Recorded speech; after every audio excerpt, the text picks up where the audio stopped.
अस्सलाम वालेकुम गाइस, क्या हाल है आपके। मैं हूं हसनैन वासी और आप देख रहे हैं मेरा YouTube channel CSS study with Hasnain.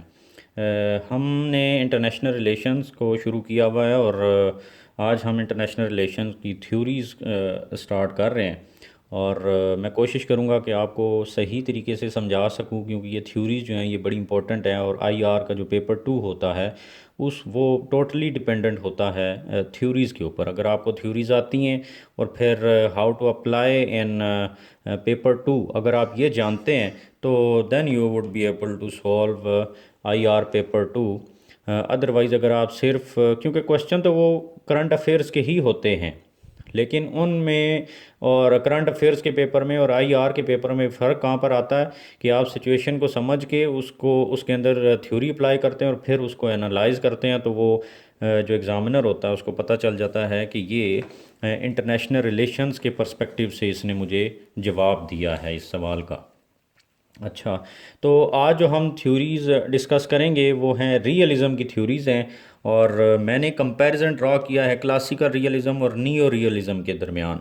तो इससे ये होगा कि एक तो आपको समझ आसानी से आएंगी, दूसरा ये है कि आपको ये समझ आने के बाद फिर भूलेंगी नहीं। तो मेरी कोशिश ये होती है कि जो चीज़ें टॉपिक्स जो हैं वो अपोजिट होते हैं उनके दरमियान मैं कंपैरिजन ड्रा करके आपको समझाऊं, जो कि इजीली फिर अंडरस्टैंडेबल हो जाता है।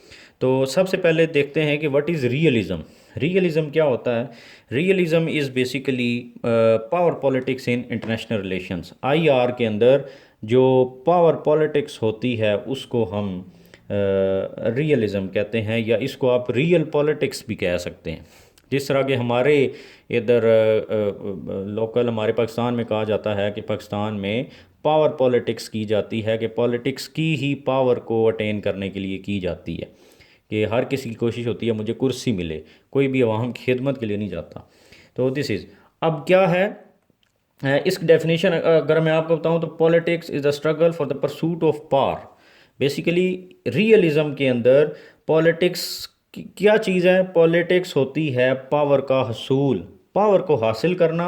अब वो पावर किस लिए हासिल करना, in order to attain national interest. अपने जो नेशनल इंटरेस्ट हैं उनको अचीव करना किसके ज़रिए, पावर के ज़रिए। आसान लफ्ज़ों में अपने नेशनल इंटरेस्ट को अचीव करने के लिए पावर को अटेन करना, ये जो है ये रियलिज़म है।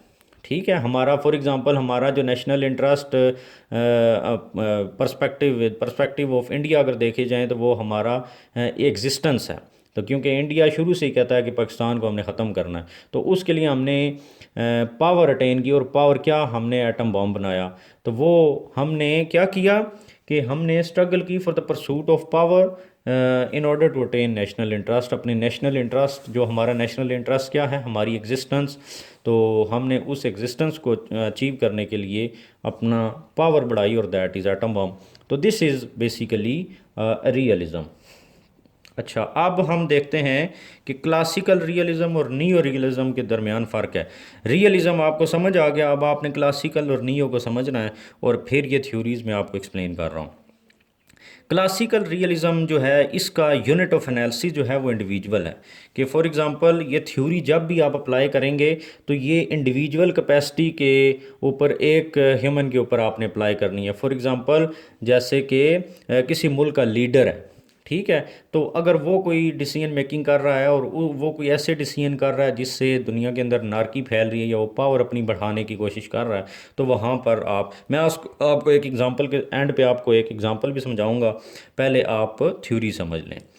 तो unit of analysis is individual, कि ये थ्योरी जब भी आप अप्लाई करेंगे आप इंडिविजुअल के ऊपर अप्लाई करेंगे। और इसका जो यूनिट ऑफ एनालिसिस है दैट इज़ स्टेट, कि जब भी स्टेट जो है रियलिज्म करेगी तो आप कौन सी थ्योरी अप्लाई करेंगे, नियो रियलिज्म। और जब भी किसी मुल्क का लीडर या कोई इंडिविजुअल रियलिज्म करेगा तो you would apply classical realism. तो आप समझेंगे कि ये क्लासिकल रियलिज्म है, और अगर स्टेट कोई रियलिज्म कर रही है तो दैट इज़ नियो रियलिज्म। तो रियलिज्म क्या, वो आपको समझ आ गया पहले ही। नंबर 2, ये जो थ्योरी है क्लासिकल रियलिज्म, इसकी कुछ अजम्पशंस हैं। जिसने थ्योरी ये प्रपोज की उसने क्या कहा कि ह्यूमन जो है वो इज़ सेल्फिश नेचुरली। उसने कहा कि हम अजम्पशन लेते हैं एक ह्यूमन के बारे में कि ह्यूमन जो है वो नेचुरली सेल्फिश होता है, इमोरल होता है, कंपेटिटिव होता है और ईगोइस्टिक होता है। उसके अंदर ईगो होती है कि सिर्फ मैं हूँ और कोई नहीं है। और सेल्फिश होता है, लालची है, वो सिर्फ अपने बारे में सोचता है, दूसरों के बारे में नहीं सोचता। वो अपने इंटरेस्ट को अचीव करता है दूसरों के खर्चे पे। अब क्या है, they care only for their own interest. और ह्यूमन जो है वो क्या करते हैं, वो सिर्फ अपने ही इंटरेस्ट के बारे में सोचते हैं। मैंने कहा ना सेल्फिश है, उसने कहा अजम्पशन हम ये लेते हैं कि ह्यूमन सेल्फिश है, तो इस वजह से वो सिर्फ अपने इंटरेस्ट को अचीव करने की कोशिश करता है, दूसरे की परवाह नहीं कर रहा। इसकी जो ये यहाँ पर देखा आप, इसकी अजम्पशंस और इसकी अजम्पशंस में क्या फ़र्क है। ये जो है ये कहता है इसकी अजम्पशंस के अंदर कि इंटरनेशनल अनार्किक स्ट्रक्चर है, दुनिया के अंदर अनार्की है, दुनिया के अंदर वार लाइक सिचुएशन है, दुनिया के जो कंट्रीज़ हैं, स्टेट्स हैं, उनके दरमियान कॉन्फ्लिक्ट्स हैं। वो कहता है कि स्टेट्स आर सोवरन, स्टेट जो हैं वो सोवरन है। जैसे मैंने नेशन स्टेट सिस्टम के लेक्चर में आपको समझाया था कि नेशन स्टेट सिस्टम का क्या था कि हर स्टेट सोवरन है और उस सोवरेनिटी, उस मुल्क की सोवरेनिटी को दूसरी कंट्री जो हैं वो भी एक्सेप्ट करेंगी और इस तरीके से एक सिस्टम चलेगा। तो हर स्टेट, वो कहता है states are sovereign but absence of global sovereign. हर स्टेट सोवरन है, उसके पास अपनी सोवरेनिटी के बारे में और अपनी पावर और अपने नेशनल इंटरेस्ट को अचीव करने के लिए डिसीजन मेकिंग की पावर है, वो जो करना चाहे वो कर सकती है। लेकिन क्या है कि ग्लोबल सोवरन कोई नहीं है यहाँ पर दुनिया में बैठा हुआ। दुनिया का जब नेशन स्टेट सिस्टम बना तो हर स्टेट को सोवरेनिटी दे दी गई और फिर कहा गया कि हर स्टेट की सोवरेनिटी को दूसरे एक्सेप्ट करेंगे, लेकिन कोई भी ग्लोबल सोवरन नहीं बिठाया गया जो कि इस चीज़ को देखे कि अगर कोई दो सोवरन स्टेट्स हैं तो गलत कौन है और सही कौन है। फॉर एग्जांपल इंडिया और पाकिस्तान के दरमियान कॉन्फ्लिक्ट है कश्मीर, तो इंडिया भी एक सॉवरन स्टेट है और पाकिस्तान भी एक सॉवरन स्टेट है। तो अब कौन इस चीज़ को देखेगा कि इंडिया जो है वो कश्मीर के अंदर ठीक कर रहा है और पाकिस्तान उसके बारे में क्या कह रहा है, पाकिस्तान ठीक है या इंडिया ठीक है। तो वो कहता है कि हर स्टेट सोवरन है लेकिन ग्लोबल सोवरन नहीं है दुनिया में। और फिर अनइक्वल डिस्ट्रीब्यूशन ऑफ पावर है, दुनिया के अंदर जो डिस्ट्रीब्यूशन है वो अनइक्वल है, वो इक्वल नहीं है। एक स्टेट के पास पैसा ज़्यादा है तो दूसरी के पास हथियार ज़्यादा हैं। तो एक स्टेट, कंट्री ए जो है वो कंट्री बी से ज़्यादा पावरफुल है, कंट्री बी कंट्री सी से ज़्यादा पावरफुल है। तो इस तरीके से एक हायरार्की के अंदर दुनिया में पावर स्ट्रक्चर है, जिस तरह ये मैंने बताया कि अनार्किक स्ट्रक्चर है। तो जो कंट्री ए है वो पावरफुल है तो कंट्री बी जो है ना वो उससे पावर, जब कम पावरफुल है तो वो उस इन दोनों के दरमियान फिर अनार्की है। ए जो है वो कहता है मैं हूँ, तू कौन है, बी को कहता है। तो इस तरीके से अजम्पशंस आपको समझ आ गई कि इसका यूनिट ऑफ एनालिसिस इंडिविजुअल, इसको हमने स्टेट लेवल पे देखना है। इसकी अजम्पशंस ह्यूमन के बारे में, क्योंकि ये इंडिविजुअल है तो ह्यूमन के बारे में वो अजम्पशंस ली हुई हैं। इसकी क्योंकि यूनिट ऑफ एनालिसिस स्टेट है तो इसकी अजम्पशन स्टेट के बारे में कि स्टेट्स के इंटरनेशनल नार्किक स्ट्रक्चर है और स्टेट्स जो हैं वो सॉवरन है और उनके दरमियान जो है ना क्या है, अनइक्वल डिस्ट्रीब्यूशन ऑफ पावर है और उसकी वजह, और फिर ग्लोबल सॉवरन भी नहीं है जो उनको देखे। अब जब ये ह्यूमन सेल्फिश है, इमोरल है, कंपेटिटिव है और सिर्फ अपने इंटरेस्ट को प्रोटेक्ट करने के लिए बात करता है तो इसका इफ़ेक्ट क्या होता है। इसका इफ़ेक्ट ये होता है कि survival of fittest, might is right जैसी सिचुएशन डेवलप होती है। ठीक है, क्योंकि ये कंपेटिटिव है, ये कहता है कि जो मैं चाहूँ वही हो, तो फिर यहाँ पर माइट इज़ राइट जैसी सिचुएशन डेवलप होती है और हर कोई अपनी पावर को इंक्रीज़ करने की कोशिश करता है। एक मुल्क, कंट्री ए का लीडर जो है वो अपनी पावर को इंक्रीज़ करेगा माइट इज़ राइट के लिए, कंट्री बी जो है वो अपनी पावर को इंक्रीज़ करेगा और इस तरीके से हर कंट्री की कोशिश होगी कि वो अपनी पावर इंक्रीज़ करते जाएं। हर लीडर की, सॉरी कंट्री इधर है, इधर लीडर है, हर मुल्क का लीडर क्या कहेगा क्लासिकल रियलिज्म के अंदर, वो कहेगा, क्योंकि वो ह्यूमन है ना, तो हर ह्यूमन, हर लीडर की ये कोशिश होगी कि वो अपने मुल्क की पावर को बढ़ाता जाए। ठीक है, वो पावर को बढ़ाए क्योंकि वो सेल्फिश है ना, वो सिर्फ अपने बारे में सोच रहा है, दूसरे के बारे में नहीं सोच रहा। तो माइट इज़ राइट जैसी सिचुएशन डेवलप होती जाएगी। अब जब स्टेट्स के दरमियान अनार्किक स्ट्रक्चर है, अनइक्वल डिस्ट्रीब्यूशन ऑफ पावर है और हर कोई सॉवरन भी है, तो इसका इफेक्ट क्या होगा, लैक ऑफ ट्रस्ट। ये बड़ी इंपॉर्टेंट चीज़ है। देखिए ना, कंट्री ए कंट्री बी से पावरफुल है तो बी का ए के ऊपर तो ट्रस्ट कभी भी नहीं होगा, क्योंकि उसको पता है जब भी इसको मुझसे कोई कॉन्फ्लिक्ट आया तो ये मेरा जो है ना काम तमाम कर देगा। तो क्योंकि ए पावरफुल है और बी जो है ना वो लेस पावरफुल है, तो बी कभी भी ए के ऊपर ट्रस्ट नहीं कर सकता, क्योंकि अगर सिचुएशन ए के अंदर उनके दरमियान अलाइंस है और सिचुएशन बी के अंदर उनके दरमियान कोई कॉन्फ्लिक्ट आ गया, तो फिर कंट्रीज़ कभी भी अपने उन अलाइंसेस को नहीं देखते बल्कि हमेशा अपने नेशनल इंटरेस्ट को देखते हैं। तो जब उसके नेशनल इंटरेस्ट की बारी आएगी तो ए और बी जो है ना उनके दरमियान कॉन्फ्लिक्ट आ जाएगा और फिर ए जो है बी का खात्मा कर देगा। तो वो कहता है कि क्योंकि अनइक्वल डिस्ट्रीब्यूशन ऑफ पावर है तो लैक ऑफ ट्रस्ट है दुनिया के अंदर। ठीक है, कोई भी एक दूसरे के ऊपर ट्रस्ट, एक स्टेट दूसरे पे ट्रस्ट 100% नहीं कर सकती। फिर क्या है कि अब क्योंकि स्टेट्स है ना और एक स्टेट दूसरी से पावरफुल है, तो जो वीक स्टेट्स होती हैं ना वो कलेक्टिव पावर बनाने की कोशिश करती हैं, वो अलायंस फॉर्मेशन करती हैं। ठीक हो गया। जैसे फॉर एग्जांपल इंडिया है या चाइना की एग्जांपल लेते हैं। चाइना है, उसका साउथ ईस्ट एशिया के अंदर कॉन्फ्लिक्ट है, और वियतनाम और बाकी जो मलेशिया और ये जो कंट्रीज़ हैं उनके दरमियान।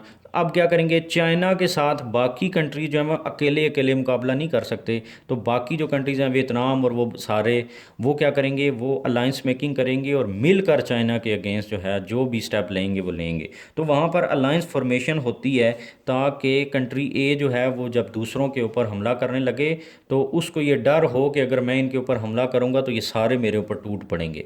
तो इससे क्या होता है कि वो लैक ऑफ ट्रस्ट डेवलप हुआ है, और इस वजह से ये इसने इंडिविजुअल कैपेसिटी के अंदर, क्योंकि हम इंडिविजुअल की बात कर रहे हैं, तो इसने इंडिविजुअल कैपेसिटी के अंदर अपनी पावर को इंक्रीज़ करना शुरू कर दिया। इसने यहाँ पर स्टेट लेवल की बात कर रहे हैं तो एक स्टेट जो है वो पावरफुल है और दूसरी जो है वीक हैं, तो वो बाकी जो है ना वो अपनी कलेक्टिव पावर को बढ़ाएंगी। तो अब ये सब कुछ क्यों हो रहा है, अटेन पावर। अब ये इंडिविजुअल जो है ये पावर अटेन कर रहा है, अपनी पावर को इंक्रीज़ कर रहा है, सिर्फ किस लिए, in order to achieve national interest. जो उसका नेशनल इंटरेस्ट है उसको अचीव करने के लिए ये सारी कोशिशें वो कर रहा है। वो सेल्फिश भी है, वो इमोरल भी है। ठीक है, वो सिर्फ अपने ही इंटरेस्ट के बारे में सोच रहा है, और इस इंटरेस्ट को अचीव करने के लिए उसने ये पावर बढ़ाई, और पावर बढ़ाई किस लिए, नेशनल इंटरेस्ट को अचीव करने के लिए। ठीक है, और यहाँ पर क्या था कि स्टेट थी, स्टेट्स के दरमियान जो है वो अनार्की है, और अनार्की की क्यों है, क्योंकि उनके दरमियान इक्वल डिस्ट्रीब्यूशन ऑफ पावर नहीं है। कंट्री ए और कंट्री बी के पास ना इक्वल पैसा है, ना इक्वल बम है, ना इक्वल आर्मी है। एक पावरफुल है और एक लेस पावरफुल है। तो जो लेस पावरफुल है वो पावरफुल के ऊपर ट्रस्ट नहीं कर सकता, और ट्रस्ट जब नहीं कर सकता तो इस वजह से फिर वो अपनी पावर को उसके बराबर करने के लिए वो कलेक्टिव पावर बनाते हैं। ठीक है, फॉर एग्ज़ाम्पल ए है, ये पावरफुल है, बी है, सी है, और ये लेस पावरफुल है। तो ये क्या करते हैं, ये पावरफुल है तो ये तीनों मिलकर इसके मुकाबले के लिए फिर आ जाते हैं। ठीक है, तो इस वजह से इसको फिर पता होगा जब भी मैं कोई हमला करूंगा, इनके ऊपर अटैक करूंगा, तो ये तीनों मिलकर मेरे ऊपर अटैक कर देंगे। तो ये बेसिकली बैलेंस ऑफ पावर हो रहा है, जिसको हम आगे जाके पढ़ेंगे कि what is balance of power. तो ये सब कुछ किस लिए होता है, ये सब formation of power, sorry alliance formation और ये कलेक्टिव पावर किस लिए, अपना नेशनल इंटरेस्ट को अचीव करने के लिए। तो ये है हमारी क्लासिकल रियलिज़म और नियो रियलिज़म, जिसको मैंने समझाने की कोशिश की, और ये बहुत आसान थ्योरीज़ हैं। आपने सिर्फ ये याद रखना है कि क्लासिकल में आप इंडिविजुअल के बारे में बात करेंगे और नियो रियलिज्म के अंदर आप स्टेट लेवल की बात कर रहे हैं। तो यहाँ पर इंडिविजुअल लेवल में पावर बढ़ाई जाती है, क्यों, किस लिए बढ़ाई जाती है, नेशनल इंटरेस्ट को अचीव करने के लिए। और यहाँ पर स्टेट है तो स्टेट लेवल पे पावर बढ़ाई जाती है क्योंकि दुनिया के अंदर अनार्की है, और वो किस लिए पावर बढ़ाई जाती है, अपने नेशनल इंटरेस्ट को अचीव करने के लिए। दोनों का एंड जो है वो सेम है। तो ये थी हमारा आज का लेक्चर, और नेक्स्ट लेक्चर के अंदर मैं हंस मर्जन थाऊ जो उन्होंने बुक्स लिखी पॉलिटिक्स अमंग नेशंस, उसके ऊपर डिस्कस करूंगा। और वो भी एक क्लासिकल रियलिस्ट थे, और इनका बहुत सारी दफ़ा पेपर के अंदर एमसीक्यूज़ और लॉन्ग में भी पूछा जा चुका है। तो मैं उनके ऊपर बात करूंगा, और वो लेक्चर भी आप ज़रूर देखें। मेरे चैनल को लाइक, सब्सक्राइब एंड शेयर कर दें। Thank you very much.